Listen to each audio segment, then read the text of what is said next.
If speed could, paradoxically, be represented by a fixed point in space, then that point is unquestionably the Ellis system.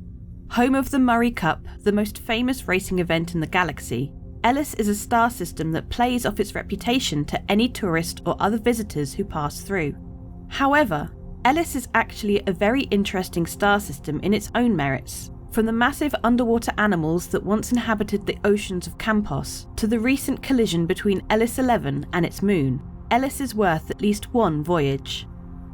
Cosmologically, Ellis is an F3V yellow star featuring a green band teeming with planets, allowing for an unusually high amount of human habitation. The system is located in a highly developed region of UEE space with strong jump ties to Magnus, Killian and Nexus.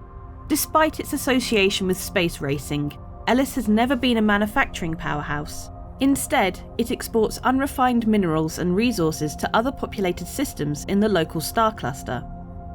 Ellis 1 and 2 are typical inner-system uninhabitable worlds. Ellis 1 is a protoplanet that orbits so close to the star that it is frequently caught within solar flares. Miners consider Ellis 1 the ultimate tease. Advanced scanners indicate that the bubbling magma surface might hide a fortune in rare minerals, but there is no shielding technology yet available that would allow a mining crew to confirm the scans. Dozens of pilots and crews have been killed in the attempt. Ellis 2 is shrouded in a thick, smoggy atmosphere. The surface is barren and otherwise uninteresting, although the constant severe storms are an attractive diversion for observers. Located on the edge of the system's green zone, hence the imaginative name, Green was purpose-constructed as a resort world to cater to visitors interested in the Murray Cup. A terraformed ocean world, the planet is dotted with luxury towers and mega-resorts. To preserve the world's elaborate underwater reefs, only a single landing zone is allowed, in the coastal city of Ido. Due to the fact that Green was terraformed, it has no native sea life. Attempts to transport species from Campos and Earth have met with abject failure. Ellis 4, or Campos, was the first world settled in the system, and it remains the most populated planet. It is also the only planet in the Ellis system with an economy that revolves around anything but racing. Campos is a high-gravity ocean world, stocked with all manner of sea life. The planet itself is named after a particularly large sea creature, though not one of the many whose harvested meat is available for export.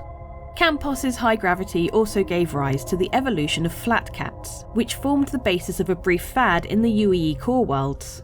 The world is frequently called Seahorse by the locals, so named for the appearance of some of the high-gravity sea monsters harvested by native fishermen. The third of Ellis's populated planets, Noble, is a mid-sized forest world with a local government dictate requiring that most of the surface be preserved as is. A single spaceport near the South Polar region allows visitors to explore a beautiful landscape reminiscent of an undeveloped Earth. 2 moons make for an especially beautiful landscape at night, although there is a consistent fear that urban development will spread onto the world to support the ever-increasing number of race fans travelling to the system. Ellis 6 sits just outside the Green Band, a rocky terrestrial world that is currently being used by the UEE for research projects examining the limits of human habitation. The hope is that terraforming techniques will expand to the point that planets farther and farther from a star will be able to someday support a human biosphere. A small science station is in geostationary orbit for this purpose, and the population of scientists are always eager to purchase luxury goods to while away the time spent at their thankless tasks. Ellis 7 and 8 are similarly uninhabitable worlds. 7 features a highly corrosive atmosphere that can be damaging to ships entering local orbit. Ellis 8 is the smallest world in the system, an uninteresting rock with a limited atmosphere. The Ellis system features 2 gas giants, Walleye, Ellis 9, and Bombora, Ellis 10.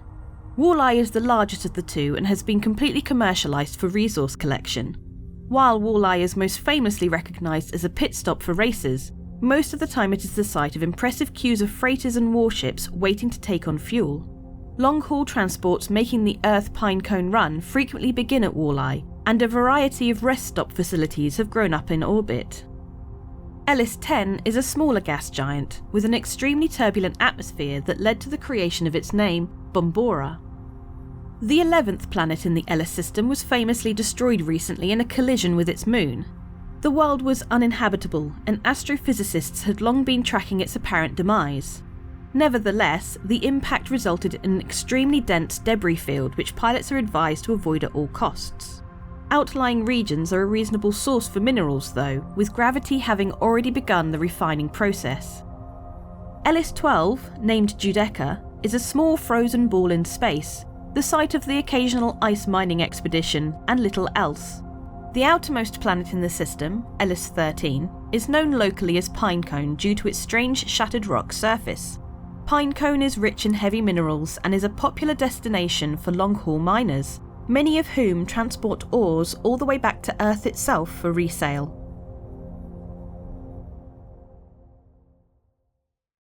Hello, I'm Winston Churchill, and I use NordVPN to defend the Internet Empire. We will fight the ants on the beaches. We shall fight on the Internet. We shall fight the trackers and the malware. Whether we want to watch Netflix for another country or have greater accessibility to the Internet, we will defend our island home. At any rate, that is what we're programmed to do. Thanks, Winston Churchill. What? What do you mean, Tin? That wasn't Winston Churchill? Point still stands. Go to nordvpn.com/BoredGamer to get yourself discounted NordVPN, or use the links below. Every month we have a ship giveaway. For November, we're giving away a Crusader Spirit C1. It's a fantastic looking multi-role ship that can fit a vehicle in the back or a load of cargo, and it looks really cool. It's got loads of forward-facing weaponry and a tractor beam. As it's a concept ship though, the winner will have a Cutlass back in the meantime as a loaner. It comes with access to the game and lifetime insurance too, so bam! Even if you don't have Star Citizen stuff yet, you can get straight into the game with this. It's all you need. Just comment on any of my videos this month to be in for a chance of winning.